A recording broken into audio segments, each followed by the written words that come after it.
याद कीजिए दो नाम, एक व्यक्ति का नाम और एक संस्था। जी हाँ, संस्था जिसे हम आम तौर पर कैग कहते हैं और व्यक्ति विनोद राय। साल था 2012-13 का। दिल्ली के रामलीला मैदान में अन्ना हजारे ने लोकपाल को लेकर और तत्कालीन यूपीए सरकार के तमाम भ्रष्टाचार, तथाकथित भ्रष्टाचार कहेंगे, 2G 3G स्पेक्ट्रम, जिस पे आज तक कुछ नहीं हुआ, उस जमाने के कैग के सर्वे सर्वा विनोद राय के कौवा कान ले गया वाली पोजीशन में अन्ना हजारे ने आंदोलन किया और 2014 के चुनाव में प्रधानमंत्री के तौर पर भाजपा ने आडवाणी जी को घर बैठाकर मोदी जी को प्रधानमंत्री बनते ही मोदी जी ने तमाम योजनाएं शुरू की, जिसमें ज्यादातर योजनाओं में स्मार्ट वर्ड लगता है। मोदी जी ने तमाम योजनाएं शुरू की, उसमें से एक योजना थी उनकी प्रधानमंत्री कौशल विकास योजना। इसे 2015 में लॉन्च किया गया था और 2015 से 22 के बीच तकरीबन 14,450 करोड़ रुपए का बजट भी आवंटित किया गया। इस योजना का लक्ष्य था कि तकरीबन 1.32 करोड़ युवाओं को आत्मनिर्भर बनाया। अभी पिछले दिनों सदन में कैग ने जो रिपोर्ट रखी, उससे ये पता चला कि तकरीबन 34 लाख उम्मीदवारों को पैसा ही नहीं। तो आज का हमारा मुद्दा देश दुनिया का यही रहेगा। हमारे साथ हैं वरिष्ठ पत्रकार अफरोज रिजवी सर और मैं करमवीर। तो आज का मुद्दा शुरू करते हैं। उससे पहले फैज अहमद फैज साहब की दो लाइनें हैं कि इस राह में जो सब पे गुजरती है वो गुजरी, इस राह में सब पे गुजरती है वो गुजरी, तन्हा पसे जिंदा कभी रुसवा सरे बाजार। सर बहुत बहुत स्वागत है आपका। नमस्कार।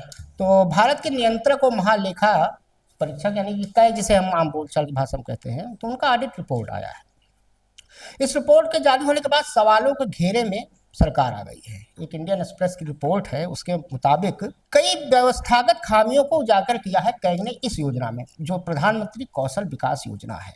इस योजना में बड़े पैमाने पर हुए फर्जीवाड़े की ओर इशारा भी रिपोर्ट करती है। रिपोर्ट के मुताबिक बैंक खाते के नाम पर 1111 का इस्तेमाल बहुत सी जगह किया गया। जैसे सर आपको याद होगा, हम लोग पिछले साल एक डिबेट किया था आयुष्मान योजना पे, उसमें भी मोबाइल नंबर जो सीरीज थे सर 99998888, तो ऐसे ही इसमें भी फ्रॉड किया गया। और 2015 से 22 के बीच तकरीबन 14,450 करोड़ का बजट आवंटित हुआ। इस योजना से बताया ही गया कि 1.32 करोड़ युवाओं को आत्मनिर्भर बनना था। सर क्या कहेंगे, योजना इतनी बढ़िया, और एक मजेदार बात इसमें हुई सर कि लगभग 34 लाख उम्मीदवारों को पैसा ही नहीं मिला। क्या कहेंगे सर? अब देखिए, सरकार की सबसे बड़ी चीज जो है वो नीति और नियत दोनों का बैलेंस जरूरी है जी। आप कोई नीति बनाते हैं, कोई पॉलिसी बनाते हैं, कोई योजना बनाते हैं, तो जब अनाउंसमेंट होता है खासकर प्रधानमंत्री की तरफ से, तो लोगों में इतना भरोसा होता है, या किसी भी मुखिया, राज्य के मुखिया, चीफ मिनिस्टर भी अगर करता है, तो लोगों को ये यकीन आता है कि ये जो ऐलान कर रहे हैं वो सबके लिए, हाँ, तो उसका लाभ हमें मिले। और प्रधानमंत्री जी एक लाइन भी कहते हैं सर, सबका साथ, सबका विकास और सबका विश्वास। सबका विश्वास, तो ठीक भी है, अच्छी बात है, तो कोई बुरी बात नहीं। लेकिन आज जो हालात है जी, किसी भी योजना को आप देख लीजिए, चाहे वो उज्ज्वला योजना रही हो, या तो गैस सिलेंडर की योजना रही हो, या स्मार्ट सिटी की रही हो, या भी बिहार चुनाव में 10,000 वाला स्कीम था, तो अल्टीमेटली बात में क्यों ये खबर आने लगी कि साहब सिलेंडर वापस लिए जा रहे हैं। लोगों से जाके पत्रकारों ने गांव-गांव या जो सर्वे किया और पूछा कि भाई आपको जो मिला था तो इससे आपको बड़ा लाभ मिल रहा होगा, तो लोगों ने बताना शुरू किया कि लाभ, अरे तो अपनी जेब से भरना पड़ रहा है और वापस मांगा जा रहा है, कितनों से वापस ले लिया गया कि आपको गलत मिला है। और भाई यही 10,000 वाले में भी बिहार से खबर आई कि वहाँ पर ये हो रहा था कि जिन लोगों को देना था उसमें आप उसके योग्य नहीं है, इसलिए आप इस पैसे को नहीं, उसमें तो खेल किया गया। जैसे चुनाव के 2 दिन 3 दिन पहले गांव के 10 लोगों 15 महिलाओं को भेज दिया जाता था, और फिर जिनको नहीं मिलता था उनसे कहा जाता था अगली जब लिस्ट आएगी तो उसमें आपका नाम आ जाएगा, फिर उसमें 4 लोगों का आ जाता था। ये खेल किया गया।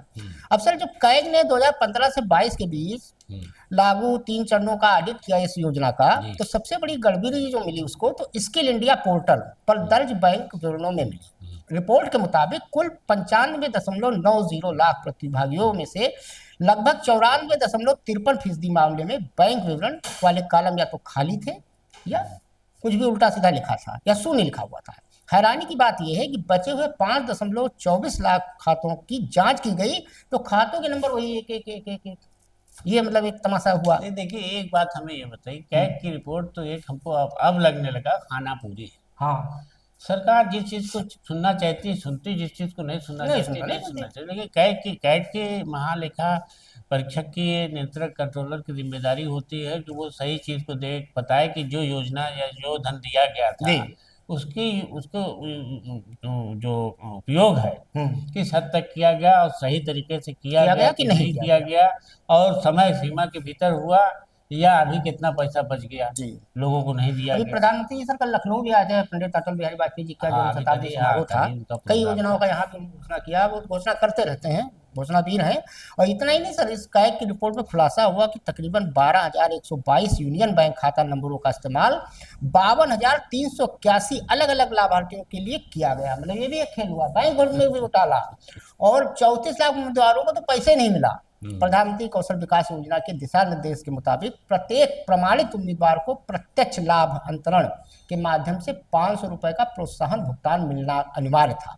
लेकिन ऑडिट रिपोर्ट बताती है कि कागजी कानाफूर्ति और तकनीकी खामियों की कीमत देश के गरीबों को चुकानी पड़ी। अक्टूबर 2024 तक के आंकड़ों के मुताबिक 95.91 लाख प्रमाणित उम्मीदवारों में से केवल 61.14 लाख को ही इस तरह का भुगतान मिल पाया। 34 लाख से अधिक युवा आज भी अपने हक के पैसे का इंतजार कर रहे हैं और मोदी जी देश भर में घूम घूम कर प्रचार कर रहे हैं। क्या कहेंगे सर?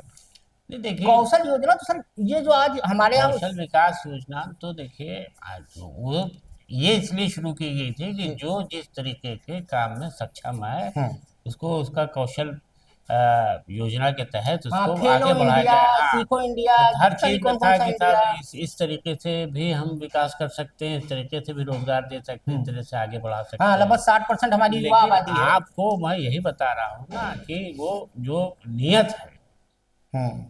वो कहीं जो कैग की रिपोर्ट क्या बता रही है, क्यों ऐसा कह रही है कि आप ये देखिए कि अगर नियत सही होती तो जी, अक्षरशः एक एक तो उस पर पालन होता, लोगों बिल्कुल को मिलता। अब जब बिल्कुल। नहीं मिलता तो वहाँ साइलेंट मार जाते हैं, एकदम चुप हो जाते हैं।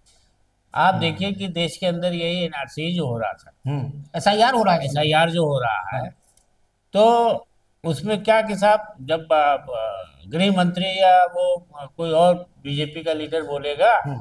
तो कहेगा कि साहब वो कांग्रेस जो है बांग्लादेशी और उनको बसाना चाहती है, हम्म। वो हम होने नहीं और देंगे। बिहार में सर्वे में आज तक नहीं पता चला हाँ, घुसपैठिया कहाँ गए। घुसपैठिया, हाँ घुसपैठियों को बसाना चाहते हैं। हाँ तो ये बांग्लादेशी और जो पाकिस्तानी घुसपैठिए हैं जी। या वहाँ के जो बताए जाते हैं म्यांमार अफगानिस्तान के, का भी नाम लिया अफगानिस्तान जा के, रहा था, म्यांमार कहाँ लिया जा कहाँ रहा के आके बस गए हैं। तो था। ये तो अच्छी बात है हमारे लिए कि वो ऐसे लोगों को बाहर निकाला जाए और हमारे हम देश उसको के अंदर पहचान जो हो। है वो वहाँ। लेकिन जो तरीका अपनाया जा रहा है चुनाव में कि वो बदनामी कर कि कांग्रेस जो है वो इनको बसा रही है, जी। और ज्यादातर उसमें मुसलमान होते हैं।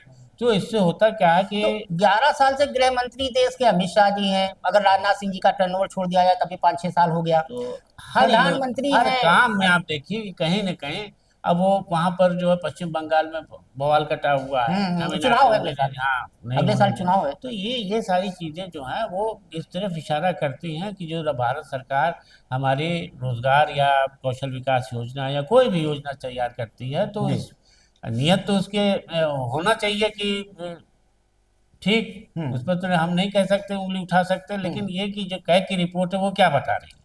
और सर प्रधानमंत्री अक्सर अपनी खासतौर से चुनावी सभाओं में एक जुमला उछालते हैं कि राजीव गांधी जी जब प्रधानमंत्री हुआ करते थे तो 1 रुपया भेजते थे तो 20 पैसा 15 पैसा लोगों तक पहुंचता था। तो जो 11 साल से महामानव हमारे बैठे हैं जिनको विश्वगुरु कहा जाता है तथाकथित तौर पे, और जो दिन भर में 4 बार कपड़ा अगर ना बदले तो उनको शायद खाना भी ना हजम हो, तो उनको ये चीज नहीं दिखती है। प्रधानमंत्री जी नई नई योजनाएं शुरू करते हैं। एक स्मार्ट सिटी योजना सर, हमारा लखनऊ भी स्मार्ट सिटी है कहने के लिए। मुस्कुराइए कि आप लखनऊ में जब चारबाग पे आप इस उतरते हैं। स्मार्ट सिटी के दफ्तर से ही आप चंद कदम हाँ, चलिए तो कूड़ा आपको पड़ा है। गंदगी मिलना शुरू हो जाएगी। तो योजनाएं बनाना बड़ी बात नहीं, make in India, skill India, Khelo India, जीतो इंडिया, तो ये पताना इंडिया, देखिए सो इंडिया। आज के हालात में जो आप किसी चीज किसी भी क्षेत्र में जाइए, कहीं भी जाइए, तो आपको ये लगेगा कि जो भी हो रहा है सिर्फ कागज पर हो रहा है, कुछ परसेंट होता है। नहीं, लेकिन कंगना रनौत जी ने बताया तो था सर कि 2014 में देश आजाद हुआ, उससे पहले तो देश गुलाम था। उससे पहले तो हम तो लोग केले ये का पत्ता पहन जो के हमारे घूमते थे। यहाँ कैग की रिपोर्ट है जिसमें वो इतना बताया गया है कि इसी तरीके से उसका सही तरीके से इस्तेमाल नहीं हुआ या वो हुआ, तो ये इस तरफ इशारा करती है कि नीयत हाँ, नीत अनुरागी, और नियत। हाँ, नीत आपकी तभी नीयत काम नीयत करेगी। अच्छी बनाई आपने लेकिन नीयत आपकी नियत नहीं नहीं थी। थी। ठीक, और ना उसका देखिए हम तो विभाग को करना रहता है इम्प्लीमेंट, जी। और कर्मचारियों और अधिकारियों को करना रहता है। तो अगर वो घपला कर रहे हैं तो ऊपर बैठे हुए सरकार के लोग क्या कर रहे हैं? यही कैग की क्यों रिपोर्ट नहीं उनके खिलाफ जांच होती? ये, क्यों नहीं देखा जाता कि आज इतने लोग बेरोजगार हैं, इतनी महंगाई है और सब कुछ है, लेकिन ये कि कहीं कुछ नहीं। हाँ। अच्छा सर, यही एक बार यूपीए की सरकार में एक कैग रिपोर्ट आई होती तो हमारे ख्याल से पूरी भाजपा जो है स्मृति ईरानी से लेके हाँ, आफत कर देती। सब संसद का घेराव की होती, अरे सिलेंडर लिए घूम रही देखिए, ये होती। तो अब सोशल मीडिया ने समाज में लोग कहने लगे हैं हम्म। कि अगर ये फलां का हुआ था तो अब तक बीजेपी आफत कर देती। अरावली वाला सर मामा भाई हाँ, देख लीजिए। हाँ। गोदी मीडिया भी अपने एंगल से दिखा रहा है उसको कि 100 मीटर से ऊपर नहीं है और उससे ये नहीं होगा नुकसान, भाई केजरीवाल के देखिए, जो है। आप ये तो अरावली की बात कर रहे हैं। जी। जब हमारी सीमा के ऊपर कोई कब्जा कर रहा होता है चीन वगैरह, हाँ, तो मोदी तो ये कहने कहा कोई जाता आया है कि था। जवाहरलाल नेहरू के पीरियड में हुआ था। हाँ, वो तो दोषी है, वो तो बहुत बड़े दोषी हैं। वो तो बहुत बड़े दोषी के हाँ। प्रधानमंत्री क्यों बने वो? हाँ, वो बन गए वही उनको बनना सारा नहीं सब चाहिए गड़बड़ी था। वही करके गए हैं, हाँ। मोदी जी तो उसको ठीक कर तो रहे हैं। ये सारी चीजें अब हो गई हैं कि लीपा पोती कैसे की जाए। तो चलते चलते दो लाइनें हैं। जी। और ये इस मौजू है इसका एक रिपोर्ट पे कि आम युवा क्या सोचता होगा जब वो इस रिपोर्ट को उसने पढ़ा होगा कि 34 लाख को पैसा नहीं मिला। तो पैसा गया कहाँ? पैसा तो बटा। सरकार ने योजना जब लागू की तो पैसा उसके लिए आवंटित किया। अब वो पैसा किसी के जेब में गया, कहाँ गया, गॉड नोज ओनली। ये जांच का विषय है। अब सरकार इस पर जांच कराती है नहीं कराती है मुझे विश्वास नहीं है, क्योंकि पिछले 11 साल में कोई भ्रष्टाचार इनके हिसाब से हुआ नहीं है और दूध के धुले सारे भाजपा में हो, चाहे अजीत पवार हो चाहे हेमंत बिस्वा शर्मा हो, असंख्य मुख्यमंत्री। तो चलते चलते दो लाइनें हैं कि भुला देंगे तुम्हें भी जरा सब्र तो रखो, भुला देंगे तुम्हें भी जरा सब्र तो रखो, रग रग में बसे हो, थोड़ा तो वक्त लगेगा। अभी तो मोदी जी को बहुत लोग मोदी हैं तो मुमकिन है, अभी तो चलेंगे मोदी जी। अब अगले 2029 में देखना होगा कि जनता वही 5 किलो राशन 10,000 रुपए पे बिकती है कि क्या करती है। आप जी। को मैं कहूँ कि जनता अब इस बात की आदी हो गई है और कि ये चुनाव तो जीत जाते हैं, न 2029 देखेंगे न 2027 देखेंगे, जी। ये सब जीत जाते हैं। जनता को जो चीज़ नहीं मिल रही है वो बड़ी चिंता की बात है कि जनता को खुद इसके लिए कोई कदम उठाना अवेयर पड़ेगा। होना पड़ेगा। तो आज के लिए इतना ही, धन्यवाद। नमस्कार।